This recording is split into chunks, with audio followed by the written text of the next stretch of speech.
$550 na Hong Kong. Kasi galing kami Hong Kong eh. Yun nga ang laman ko, basta may card ako. Sige, pagdating natin sa airport, kain mo lahat ng mga kasama natin sa lalo gutom na dyan. Sabi niya yan ha, yung pinahuli sa kanya, and then bilihan mo sila ng mga jacket nila kasi napakalamig. Hindi nyo alam yung mga istorya yan. Ano?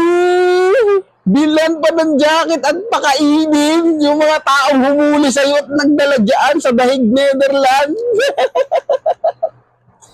Ang tindi talaga ni Tatay Digong Duterte, mga insan, no? Sa halip na magalit doon sa mga taong kumaladkad, nagdala sa kanya doon sa Dahig, Netherlands, ay inisip niya pa yung kapakanan. Inisip niya pa kung lalamigin at walang kinakain.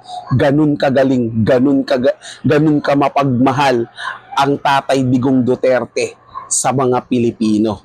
Hindi kayang gawin yan nung sinasamba ng mga tansong talangka. Di ba?